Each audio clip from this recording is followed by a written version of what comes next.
and I was saving it for the show too. I said I gotta find this picture, and it was of the banquet that we had.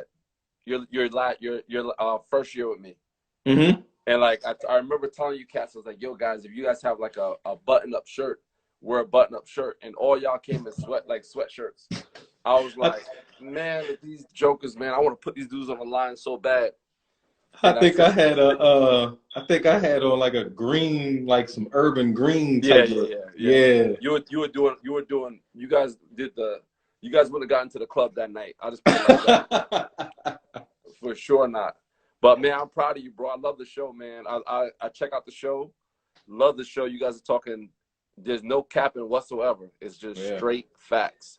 And we try to do Man, the best we love it. can with that. And again, I'm not a cat that asks for free stuff, but I see these dope shirts, and again, I don't see anything in my mailbox. But that's cool. We can talk about it later. Just like the show, we got to get things right, get things rolling, get it right. Then once we get it right, we got you. We'll get it taken care of. You know we taken care of it. Yes, sir. All right, let's go get this thing started, man. Yeah, man. Just for those that don't know who you are, I just want to introduce you. This is my coach from my junior college years, Coach Cornell Thomas. He's now a professional speaker, acclaimed author, as well as a coach. I think we got to put the coach last now because the other two professions have kind of taken over, which is great. And you talked about being happy about what I was doing. I marvel at the things that you do and the way that you kind of have transitioned from the coaching aspect to being a public speaker, because that's you. That's your lane, sure. Yeah. Sure. Yeah. And I think you have the command for that and the voice for that and the understanding of every level of people to be able to do that. So yeah. Before we got started, I wanted to let you know that and let the people know that's what you also do as well, besides coaching. So I appreciate it, man. It's funny, like I always say, and I see Mama Jackson just jumped on. Hi, Mama Jackson, love you. But I always say that, you know, God sets you up in life. It prepares you for the next chapter. You don't know what that chapter is, but all the things that you go through in life, if you think about it from the beginning to now, at some point in time, you are receiving the skills to do exactly what you're doing.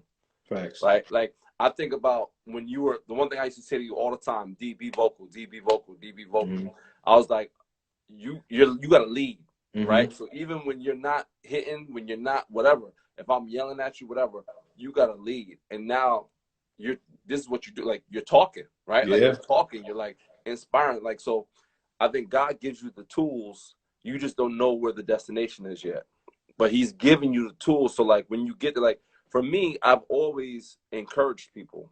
Right. It's just a different way. You know, like I have to, when you cats came to Sussex, and I'll talk about this real quick, like what people don't need to understand is that you guys came like a week before school started. Yes, sir. Like we won the lottery. Like Yes. we won the lottery. I'll never forget, because I was talking to, you remember Dave, Coach Dave? Yeah, for So sure. Coach Dave jumped on one of my lives today. I'll never forget this dude. When you guys came up, I couldn't stay. I had to go. You guys came up. I talked to your mom. I talked to you know, we walked around, and I told Coach Dave, I said, look, I said, I don't care if these cats can play or not. They're on the team. I was like, I don't care if they can play or not. I don't have to see them play. I was like, they're AAU coach so they can play. I don't have to see them play. We got to find them housing. We got to do whatever we got to do. We're done. And I walked out. I had to go back home. This dude called me up later that night, like, yo, coach, they can really shoot. Like, that's it. And that's what he said, they can shoot. I'm like, okay. And then we had that first open gym. And I was like, God, thank you. Thank you so much for bringing these boys. I would tell you about it from the flip side. Like when we got there, like, because I remember, like you said, you had to go. Yeah. So Coach Dave put us through the workout. Yeah. Man, when I think I might have had like some low cut socks on, some Jordan 14s, and I think I had some cargo shorts on. Good Lord. And JB was with me, and we was in that. I just remember being so tired at the end of that. Like, and I was like, man, but after we was done, I'm like, okay, I think we got that. You know what I'm saying? Yeah. And then we wound up finding the housing and everything like that. Like, you know what I'm saying? And that whole process from that, like when me and JB first got there, a lot of people don't know, when me and JB first got to Jersey, it was literally just me and him for like a couple of weeks because everybody that was on our team lived in Jersey. Yeah, yeah. So as far as our housing, it was just us. Yep. We boosted the electric. We boosted the cable. Everything, we had to get it done. You know what I'm saying? It was crazy. Like, yeah. And I just remember, like you said, the crowning piece to all of that going through that beginning stage was that first open gym. Yep. Because we had met the other guys who had told us to link up with them, and we went to this park up the street like a couple days before that. Yeah. And that's when I kind of sized everything up. Yeah. Said, all right, I know what we're dealing with here. You know what I'm saying? Know I can push a couple buttons and get right in my place. You know what I mean? And then we had that first initial, that open gym, and it was on. It was that first open gym. I mean, if you think about it, we probably had like 15 cats in the gym. I would say out of the 15 of them could at least run up and down the floor and play basketball. Now, I'll tell you right, like 2 years prior, we lost every game, right? Like we were 0-28, right? And so what people don't understand is they just started, like the people that just jumped on and started with you guys, they don't know 2 years down the road, like 2 years previous, I was ready to be like, what's going on? So I kicked off 7 guys in that 0 for team. I kicked off 5 starters and 2 bench guys. So we had guys that like couldn't walk in a straight line, but I wasn't doing them any favors by being angry and not being the coach that you received. I wasn't ready to coach you guys 2 years prior to that. I wouldn't have been able. You guys wouldn't have had the same experience. Right. I wasn't ready for that. I had to go through the mud to get to appreciate you guys. So that 0 for 28 year, and you know how much I love the game and how much how competitive I am, right? So I would not even want to be around that. Bro, I couldn't be around that. That was terrible. I was like, you can come in my office, D, and we can have real conversations. Me and you can you can tell me something's up, like what's up, what's going on. I broke up with this person, whatever. We can have real conversations, right? That 2 years prior, I was not who I was. And when the athletic director brought me in, Coach Coombs brought me in, the only thing he said, because I thought I was like, maybe I'll get fired because we didn't win a game, right? I kicked off 7 dudes. I thought it was a wrap. He said, the only thing I'm going to say to you is I didn't see your personality. He's like, you're not a guy that walks around angry. He's like, people always want to be around you. He's like, and I didn't see it. And then the next year we got Wood, and we got Woodley, right? We got Woodley because we went to, it was kind of like an impromptu, my first speaking engagement kind of, because this pastor said, will you come down and like meet my guys? I said, sure. He said, will you tell me like 5 minutes of your story? So I ended up telling like 5 minutes of my story, and I noticed Wood. And Melissa, my wife, was sitting next to Wood while they were eating lunch. And she goes, I don't know if he can play or not, but this kid is the nicest kid I've ever talked to.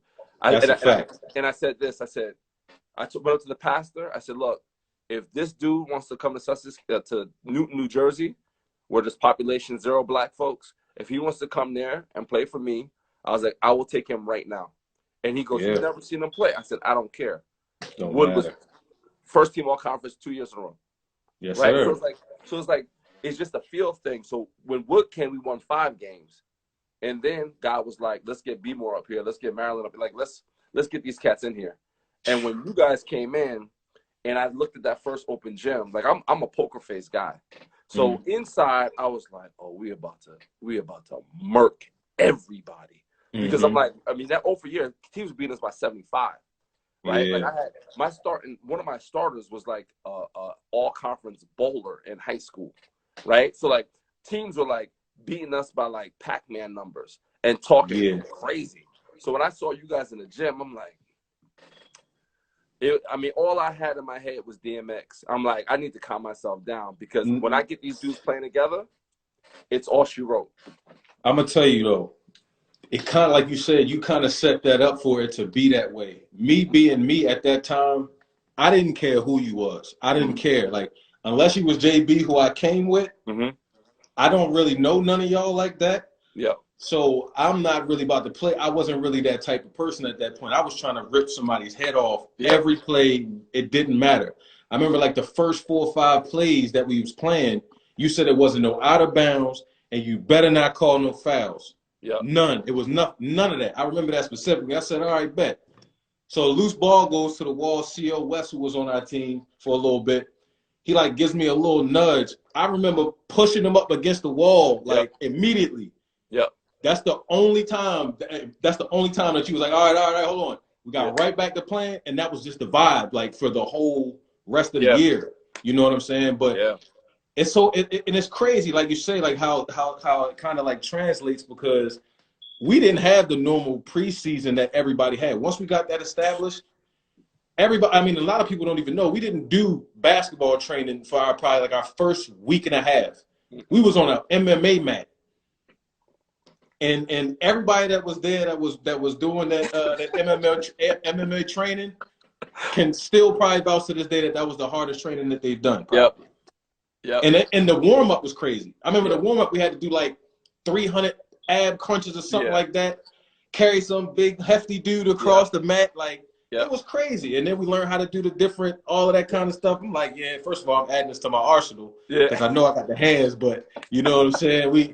It was different. I'm like, yo, this is definitely different. You know what I'm saying? I never came across, first of all, an older African American that was into MMA. Yep.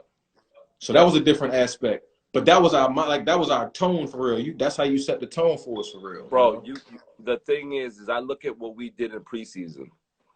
And it doesn't matter who we played against. No one matched what we did in preseason. No one ran that hill like we ran that hill. No one did slides up that hill like we ran that hill. Like we slid that hill. No one did any of the stuff. I don't care how hard any team worked.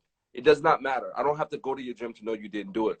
And the reason I could tell is we just kept getting better, right? Like second semester, we just got better. And it's like your mom just wrote the heart attack hill, right? So like that hill, for you guys don't understand, like I was medieval with some of the preseason stuff. So there's a hill in the middle of the college just like this. Literally. I mean, people didn't want to walk up it. They would just take the elevator to the library. My man Trey is in here. I told him, Yo, you couldn't see the top of it from the bottom. It wrapped around. And you cats were doing defensive slides up it. Yeah. So and first of all, it was like you got to go a quarter way, then come back a half away, come back, and then the whole. This was all in preseason before we get in the gym. Yeah. Yeah. You know what I'm saying? Like it was a mind thing. If you look at the last like 6-7 games that you guys played at the end of the season of that first year, all those games were 6 points or under. Every single one of them. And the one thing I never worried about, one, is this, and I never worried about our conditioning, ever. Because we were in shape, right? Like, we were in shape. And to win games, like, you hit 2 back-to-back game winners, right? From the first playoff game and our semifinals, 2 back-to-back, right? And it's like, they're like, when you put the interview up, they're interviewing me, I was like, that's just what he does. It's like, he does that in practice all the time. We're in these situations where it's cutthroat. Guys are trying to kill each other in practice. So there's no pressure. You know Every what I mean? play. There's no pressure. Like, I used to call technicals on you in practice. Oh, my God. Yeah, we're going to get to that. Hold on 1 second. Because, and it's kind of going to relate to this point, too, because I wanted to talk about it real quick. The second semester and the difference between them two is that right there. Like, we was working in the beginning. Then I had to kind of get used to it because in the beginning, I really didn't understand, like, the strength and the speed of the next level. I had the talent for it, but it wasn't until we played. I remember like it was yesterday. We played Passaic. We weren't supposed to even win the game in the beginning. We wound up coming down to the last play of the game. But before, and JB wound up missing it or whatever. But even before that, JB doesn't even have to make that. I caught a pass down low. I pump fake, and I tried to go up. And, like, when I went up, the dude just, like, took it out of my hand. We went back to film that next day, and I have not, like, I remember you was going so crazy. Like, you rewinded that joint, like, 3-4 times. I didn't say a word, though. Like, I didn't say nothing. No. Yeah. You know what I'm saying? I'm like, okay, all right, bet. Okay. The next day I was with Dombrowski. Yeah. I was lifting a little bit. And in the second semester, like, that's when I think, and this is to be completely honest from, like, my point of view, me and Jordan had a conversation like, yo, all right, it's time. Like, I don't care what anybody else is doing. We know Woodley's going to be here. We know that. Be good. But outside of that, I don't know what's going on, but we got to do what we got to do. If we do that, yo, we're going to make enough plays to be able to be in a position to win the game. We get there, I'm going to get it. Yep. And if we already in a bind, like to where as though we're a little up, JB going to put it away. You know what I'm saying? Like, Yep. That was the way that we kind of went into it, and all of that was because of practice. Like you would put us in positions like situationals. We didn't do a lot of scrimmaging. All of that shit was situations. All of it. Yep. Out of bounds plays timed. Half court plays timed. You down by 4, you got 2 possess, like all of that kind of stuff. You know what I'm saying? And I just always remember like being able to get to my spot. Or I remember specifically now that we a little later and older, I remember looking to other niggas on the team like, you're not making this. I'm not running because you're not making this. You know what I'm saying? So I'm shooting this. That was my mindset. And it carried on till now. You know what I mean? Yes, sir. Yes, sir. All of that happened because, like you said, you put us in that mental state. I knew it was a mental thing when I started playing with you. Yeah. That was that. Like, it was a mental thing. It's not about no skills and all that. You got to have this first. It's all you know what I'm saying? And the thing with you, you know, and JB just said, what's up, Jay? JB just said, shouted out Deck and Ant Testino, who and I saw like a year and a half ago, actually 2 years ago, his little brother played on one of my AAU teams, so which is crazy. And if you look at that team, you can't construct the second semester team. You can't construct a better fit of guys. Right? Facts. Because everybody understood their role. Woodley, if you remember, used to play just hurt. He played hurt the whole entire season. Yeah, one leg. Right? You and JB, you are our daggers, right? Like, you guys got to go and get busy. You know, we had Matt Smith, who was Jet, right? Yeah, he's in between. He played in between. And then we have Rel, who will come off and give us that spark off the bench, right? A-Deck was just super solid. You know, he had that little mid-range. And then we had, like, you know, Jamie come in and give me 30 seconds, a minute, right? Work hard. He trying to take charge or something. You know what I mean? So it's like everybody fit. Everybody understood their role. And when you have a team that understands their role and trusts their coach, right? And not just you trusting me, it's me trusting y'all. Like, JB would literally look at me from 30 feet and be like, I'm like, go ahead, dog. What you looking at me for? Go shoot it. You're guarding the best guy. Go shoot. What you looking at me for? Right? And like that kind of freedom was so rare for cats that they were like, oh, he's gonna let us do, as long as we play hard and we play as a team, he'll let us do whatever we want on offense. I'm gonna spread it and say, murk him. That's it. Like, murk him. Like, you have all this space, you have this dude on the island. Go absolutely crazy. Just share the ball. You averaged like 17, JB averaged like 17, Wood averaged like 17, Deck averaged like 9. You know what I mean? Matt averaged 10, Rel averaged 6. Like, think about that. That's crazy.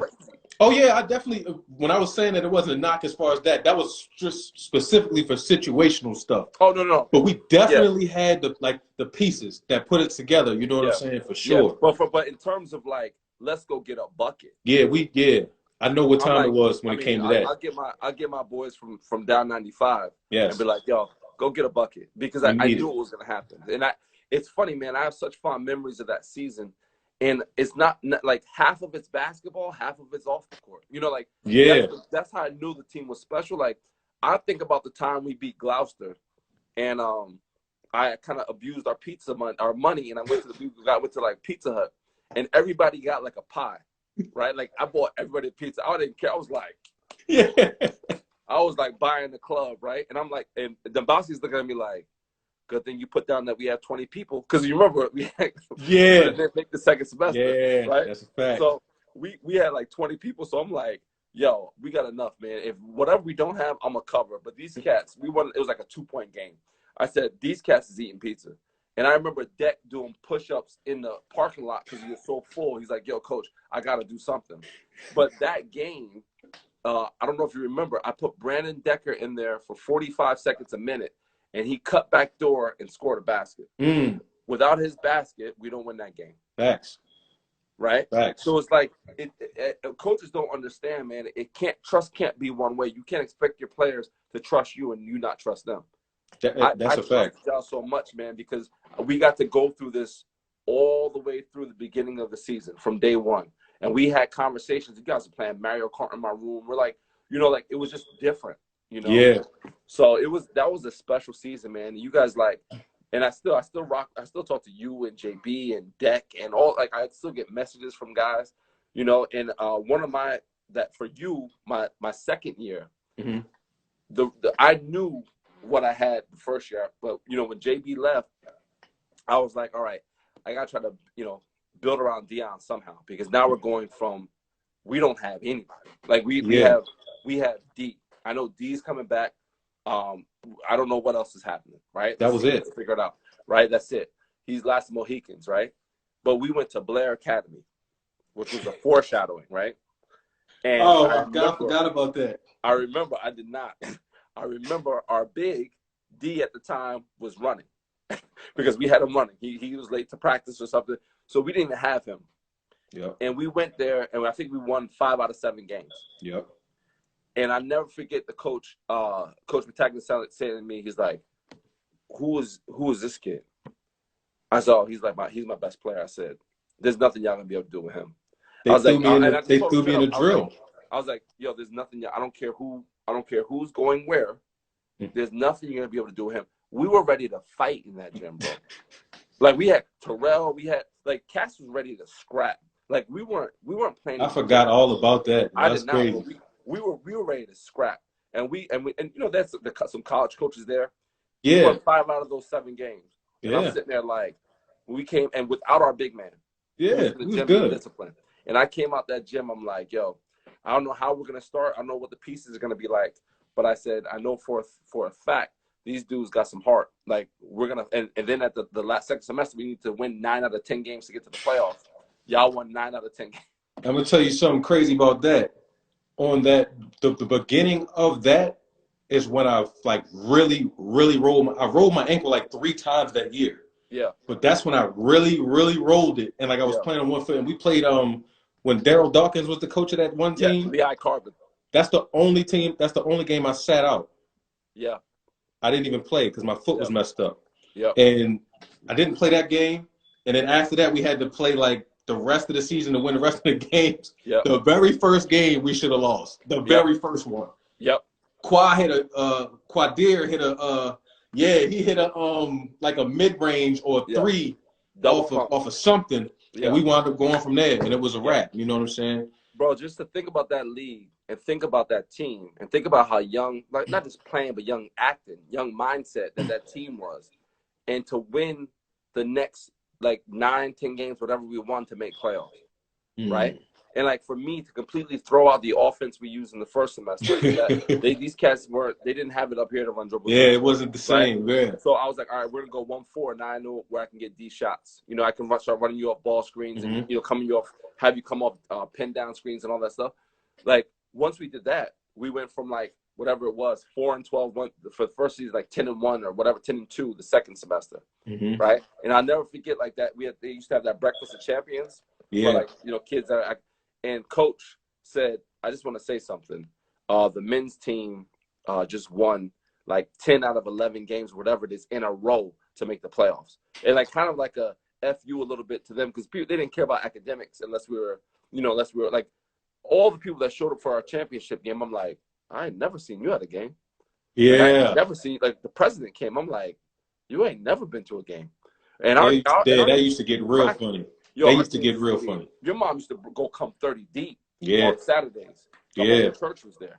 Yeah. Right? So it's like, I'm like, good Lord. I mean, and think about it. This is the only team maybe in the history of sports, college sports, where the coach changed the logo. We changed the mascot. We were the Sussex Wolfpack, man. So we're the Wolfpack. Yes. That's a I said, fact. it's not going to be some Skyland. I said, what the hell is a Skyland? Yeah, I still don't know. I have no idea. I'm still trying to find out. I have no idea. We got the shirts and everything, and people used to announce us as the Wolfpack. Yeah. And people be like, the Wolfpack? What? Aren't they the Sky? I'm like, nah, man. You see one, you see them all. That's a right? fact. We a pack. Black warm-ups and everything. Man, we didn't care. Yeah. Well, Randy, Coach Jackson just said we'd be in the office before practice. Dude would say, let Ralph foul Dion all day today. Don't call no foul. Yeah, I forgot to talk about that, man. I tell my man Trey, who's in here all the time, I used to get technical fouls in practice. I remember one time, at the specific time we had to run one time. First of all, it was like I said, it was a situational one. We had to come back and win. Yeah. I came back and won, and I was talking to I talked to Pat, my man Pat. I'm like, yeah, man. I was like, Pat, man, we gotta do something. Bing, Tech. I'm running back on defense. Everybody like shaking their head. I'm like, what y'all shaking your head for? He's like, you just got another Tech, yo. I turn around, I'm like, Coach, what you like? I'm like, yo, come on, man. That was crazy. But like I say, man, that put me in a different mindset. Like, because I didn't care. I would catch an attitude very quick. Yeah. Say, forget all this. I'm not scrap the plan. I ain't with that. Yeah. But that just kind of made me calm down a little bit. That was funny. I had to put you in the hardest situations possible that second year, especially because you didn't have a lot. You know what I mean? And B-Deck, what's up, B-Deck? B-Deck just popped in. But I had to put you in the hardest situations possible because you were not going to get calls in certain places. Mm-hmm. And teams were going to target you to get you out the game because you are our best player. It wasn't close. Mm-hmm. So that was going to happen. So I had to give you that adversity in practice. Yeah. And there'd be times where I would tech you up, man, and it took every ounce of my ability not to laugh because I knew that you weren't even anywhere close to getting a tech. And I'll tell you right now, man, one of the hardest things for me in game, and I was just talking to my wife about it, is when you fouled out the championship. That's the first time I ever fouled out, by the way, ever. Yeah, but we were all playing, like you guys were playing so hard, you know what I mean? And it was like 9 minutes left or something, and you collapsed. And I just grabbed you by your jersey. I said, man, look, I said, it's got to be about them right now. Like, it can't, like, I know, like, because I knew how bad you wanted to be in the game, right? So when I picked you up, I'm like, man, my heart broke. I was like, I know this dude would do anything to be in the game. I said, but it's got to be about these guys right now. And you sat down and, you know, face was red, like, you know, eyes were red and, you know, trying to clap for these guys. And my heart broke, bro. My heart was broken, JB man. said you ain't said that nice. Yeah, I know. I said some other words. I was trying to keep it PG, JB. Why are you trying to but it's so funny because, like, even thinking about it, it's like it probably wasn't that crazy. You know what I'm saying? Because at that point, I wasn't tripping off none of that. Oh, man. If you heard the shit that you guys heard before the P season, I mean, JB just said it right there. Pick your fucking head up. I probably said even a little bit more than that, JB, because it was the championship, and you know how we felt about Berkeley. Yeah, for sure. But that's another thing that again, you know, I wanted to. We didn't really address. Me, you, and JB have talked about it. Mm-hmm. But if you think about it, the first time, and this is for coaches to understand, I'll never forget. I was at a coach's clinic, and QB Brown once said, he said, if you kiss your player's ass, your star player's ass, right, they're gonna let you down in the biggest moment of the season. I never forgot that. I never had separate rules for any of my guys. I don't care how good you and JB were. If you guys messed up, you guys would run just like everybody else, right? Facts. When I kicked off our three Englewood guys, right? Understand something. When we had those dudes, we beat Bergen by 17, 18 points going away at their place, right? And in the championship, we lose to the same team by 6. Yep. Now, a couple things could have happened. I could have ignored the fact that they took a 2-week vacation and let all these dudes come on the team and then lose the respect of the whole entire team. Yeah. Right. And then we win a championship and go to nationals. Who knows? We might have won it because they got second that year. Yeah. In on the whole entire freaking I remember. So we might have won that thing the whole entire year, that year. Or I could say, guys, this is bigger than basketball. This is a culture thing. And when I'm looking at JB and Dion, who sacrificed to come up 5 hours, 6 hours from their home to be here, how does that look if I ever let these dudes come back on a team and they're 45 minutes away? I said, that's crazy. Yeah, right? they wasn't like, coming back regardless. I'd rather go out on my shield with the guys that are here, you know what I mean, than take guys on that want to be here part-time. And we would have for sure won the championship with them, but we should have for sure won the championship without them. Yeah. Right? Because things just happen, right? Yeah. So when I talk to young coaches, I'm like, man, like don't replace culture for wins. Facts. Don't replace culture for wins, because once you lose your culture, you lose your respect. And once you lose your respect, you might as well stop coaching. You better move somewhere else, right? So as much as that hurt to see you guys hurting, or for me to hurt after that championship game, that's the team that I wanted to look at the end of that game, period. Everybody that was on that team that first year that ended on the team was supposed to be on the team. I think about that situation and being dead real, because you already know how I feel about that. But yeah. That first year when that happened and those three, because I was going to show you, this is the first article we had when I had the bald head. Oh, wow. All of them was on the team. It was me, then Dante, then Jordan, then Alex, then I think Wood or somebody in scoring. But just to think about that, that's the beginning of where we started getting it done. You know what I'm saying? So going through everything that we went through after that, everybody that was on the team by the end of the year that stayed and didn't quit, I respected them for that, and I always will. CO was my man till this day. Them other two guys is soft as shit, and they would have never made it back. If you would have said CO could came back, if you would have said CO could have came back, even back then I would have been cool with it. Yeah. But them other two soft ass dudes, they would have never been able to walk back through them doors. Yeah, I love Corey, man. Yeah, I love Corey. And I was hard on Corey, right? Because if you think about Corey's position, here Corey is great dude, good kid, right? He's got to deal with you, right? Because you and JB locked, and then he's got to deal with Moore Sims. If y'all remember, Moore Sims will come in the game, and if he's feeling it, he'll carve you. He's gone. He's gone. He got to guard me every day. Yeah. So Terrell locking up. So and then you're dealing with Matt Smith, who is on fast break. He's a jet. So Corey's in a role where it's like when he comes in the game, it's like, my man, your leash is shorter because I'm resting Dion for like 3 minutes, 2 minutes, 1 minute, 3 seconds. I'm not resting JB at all. Right? It's like I don't care. He can look at me all he wants. I'm not. I used to make pretend I didn't see JB when he would look at me. He'd be like, "Coach," I'd be like this. I'd be looking around. I would not take this cat out, man, because JB was guarding like their best forward, right? Anybody, whoever they had, he was the best player. JB was our best player. Oh. I don't care how many times I be trying to. Me and him had this conversation all the time. He downplay it. I tell him like, "Yo, JB, once you caught your rhythm." You was the best player on the team, maybe in the whole conference, You guarded the best person. At one point, he was getting like 9, 10, 11 rebounds a game, getting to 20 points. Like, I'm telling you, that's how I knew. And had the best waves. Yeah. Oh, that wasn't going nowhere. Oh, that was his waves of spinning. I was mad because in college, I used to use the whole thing of Arthur Murray to have one. JB had that good her. But hold on. Let me tell you a funny story. Like I said, I had the bald head, right? Yeah. So I did this the night before this game. Yeah. And JB, the reason why I happened is because JB was like, "Yo, give me a cut." I'm like, "I'm not doing that. Yeah. I'm not. No, it's no way." Because you already know with black dudes, like we mess up your hairline, we might be able to do a lot of stuff. But if I mess your hairline up, it's no coming back from that. You know what I'm saying? So we gave him a little shape up. He wound up growing his bush out for like the rest of the year until we went home or whatever. Yeah. Man, I cut that joint ball, man. I came out the bathroom. We was crying, laughing for like an hour. That house was crazy, man. House was crazy. Yeah. Me, JB, Pat, Wood, and Rowe. Yeah. And I snaked Wood out his room for real by accident. Oh my God.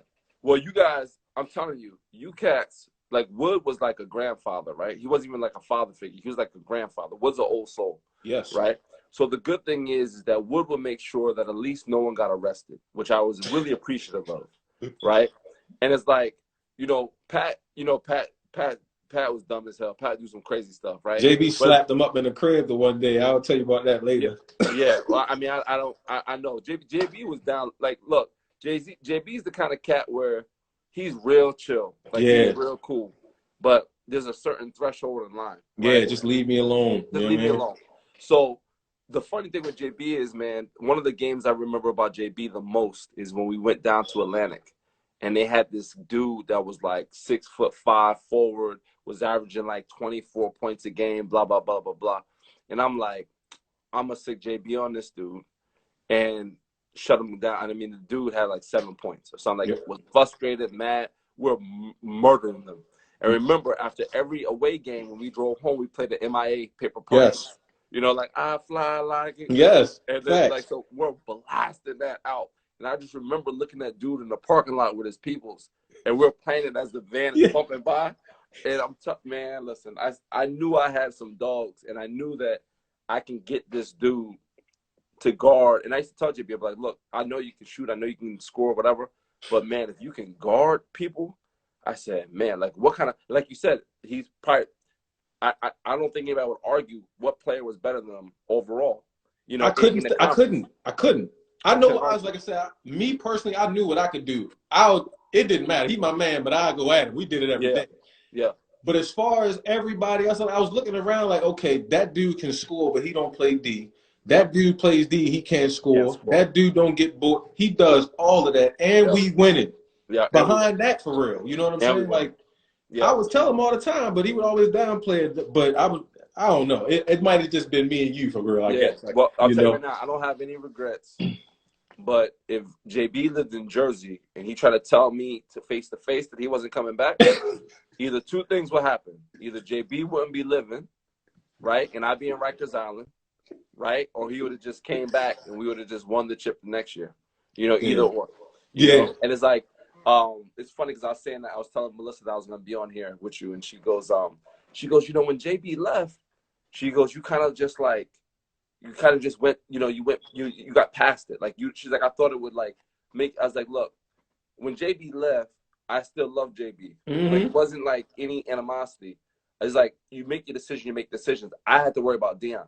I had one more left, right? So I was like, I can't worry about it because I got to worry about D. I said, these cats came here for me. They didn't come here for Sussex County Community College. They came here for me. So I got to make sure that this dude is straight. And I was like, I know Jay's going to be straight. He got a head on his shoulder. He's going to do good things. I was like, but I got to make sure D's cool, you know? And it's like, it was crazy, man. Like, I was just like, you guys are like little brothers to me. I was just like, just coaching y'all was just so much fun, man. And when I went to Blair, you know, you have like, you know, it's like $51,000 a year to go there. So you have guys that all want to be there, that all want to hoop, right? That all want to, like, you don't have the stuff that we have to worry about. I wasn't the strength and conditioning coach, the academic advisor, you know, the father figure. I wasn't all that stuff. I just had to go there and like coach and do what I had to do. And it's like, it was so easy. It was so much easier. And the coach there, Coach Mattek, was great, a phenomenal coach. You know, it's like a Hall of Fame coach. So he was like, I want you to co-coach the team with me. And we just like go out there and roll cats up. Like the first year we won a state championship. So I'm just like, oh, okay. Like I would go home. I'm like, why don't I have bags under my eyes? And why am I not worried about if someone lit the house on fire? You know, like it was just different. But I think if you can coach the junior college level, especially if you can't give scholarships, if you can coach that level, you can coach anywhere. It doesn't matter where. It doesn't matter if it's major Division I, whatever, because you don't have a lot. All you have is your word, and all you have is your actions. You don't have anything. I couldn't offer you guys except for, I'm gonna coach you the best of my ability. I'm gonna make sure you guys are safe and okay. And if I got it, you got it. You know, like if you need something, I'll do my best. And I was making like 4 pennies. You know, like 4 pennies a month. You know what I mean? Like I wasn't making nothing. But I remember Melissa started making that puppy chow. Remember that trail mix you made?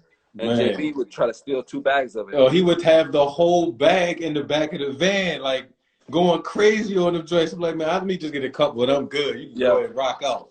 But that's how I knew that you guys are special, because she didn't cook for me. So I'm like, I wasn't trying to hate, but I'm like,